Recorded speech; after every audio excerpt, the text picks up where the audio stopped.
Bienvenue sur Cool Paradigme. Et voilà, on a la coque Edeatech, plutôt le sandwich de refroidissement passif Edeatech, qui est a priori au départ fait pour être en position horizontale, mais qui a été placé en position verticale avec ces deux systèmes de refroidissement passif. Le premier qui a été fait il y a environ 2 ans, qui était une très bonne amélioration des performances.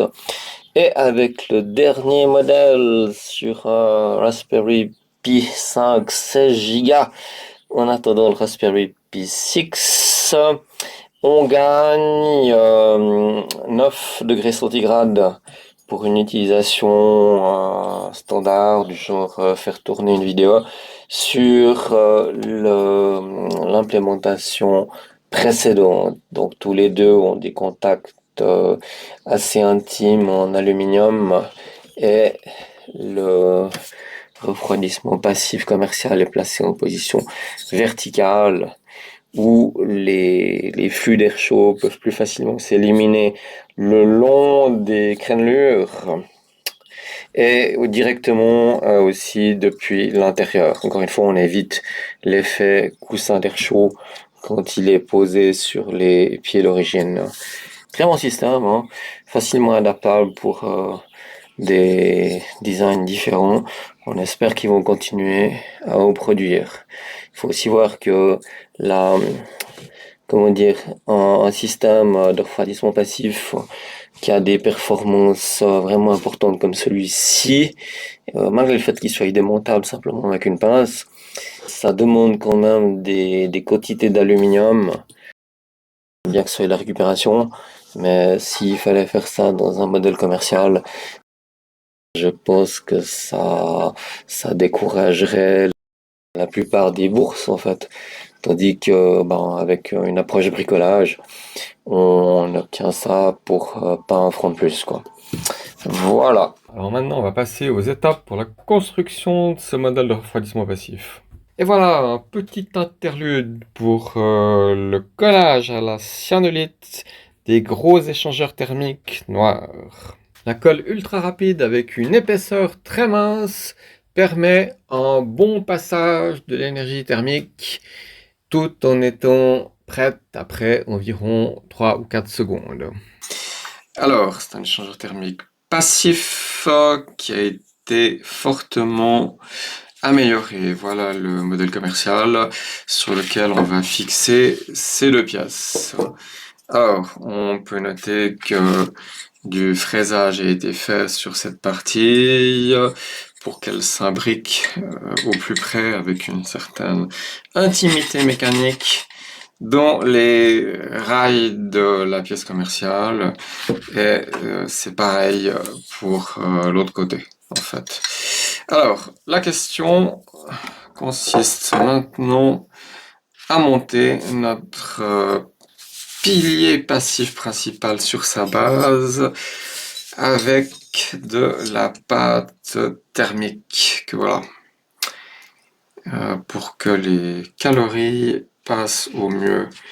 Alors on va en mettre de manière raisonnable,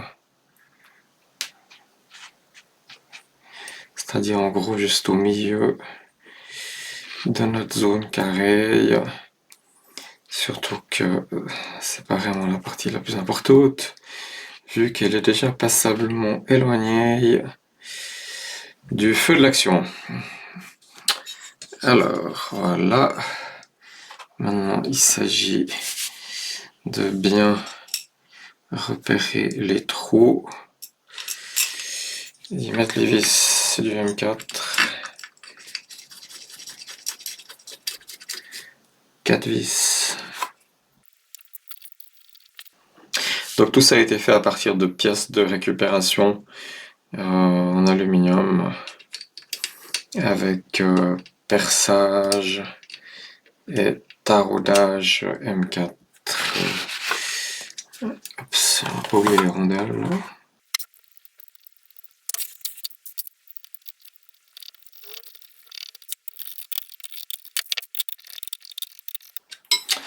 Alors voilà pour la base. Ensuite, Ensuite, la partie critique.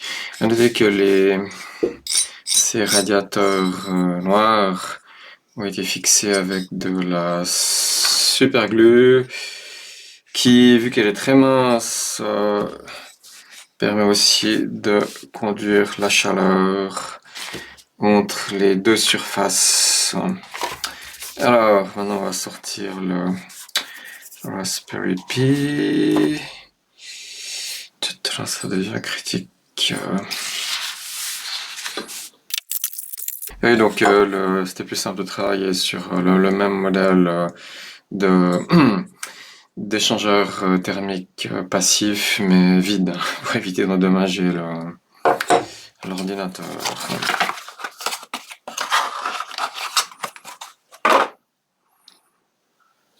Alors, ça va aller comme ça, clac. Et là, on doit aussi mettre un peu de pâte thermique.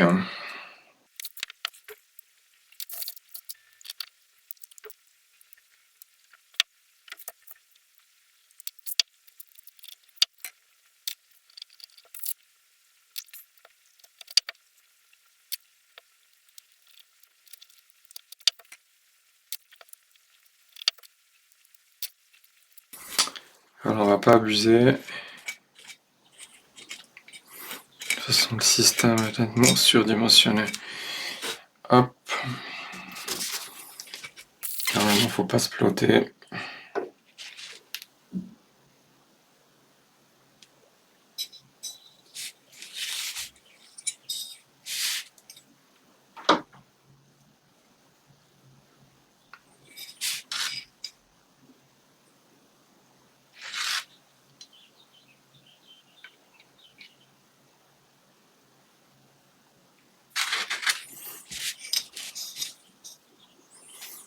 Il va même tenir tout seul. Hein.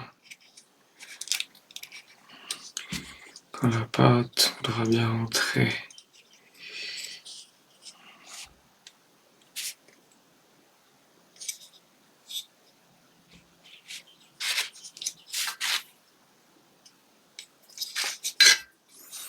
Il y en a une petite vis en bas qui était mise avant pour pas que le truc glisse.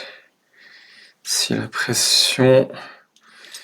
Je l'ai pas dit, ça va tenir avec une pince en fait après. Si la pression de la pince relâche ou autre. Donc là on voit que c'est bien imbriqué.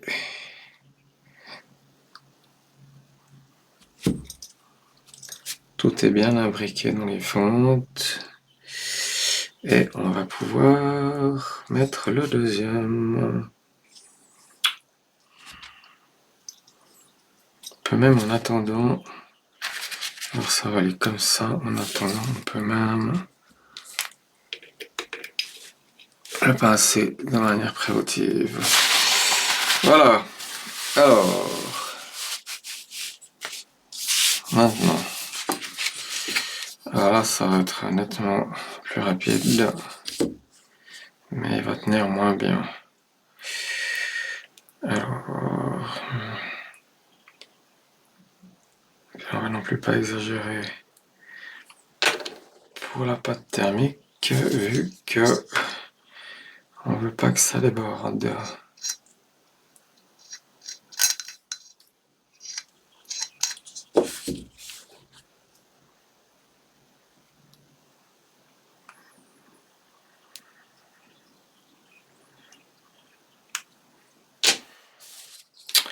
Puis les rigoles sont un peu plus serrées, donc j'espère que l'épaisseur supplémentaire de la pâte ne va pas trop gêner.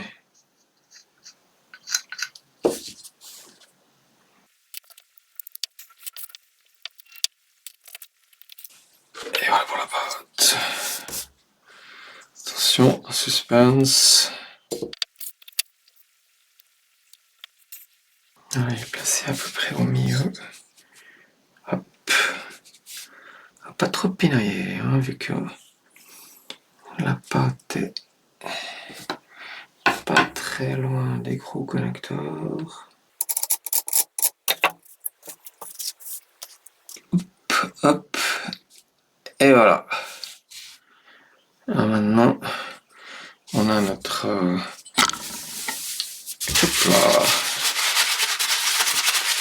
On a notre super échangeur thermique passif qui est amovible grâce à la pince. Donc avec un peu de chance, si le modèle suivant a plus ou moins le même radiateur, et ben on pourra juste le passer comme ça, sans autre. Voilà, voilà, voilà. Merci pour votre attention. Alors, on recommence un petit peu là. Présentation du bidule. Ça fait son poids, hein, mine de rien. Ça fait son poids. Voilà, plus qu'à tester. Merci pour votre attention.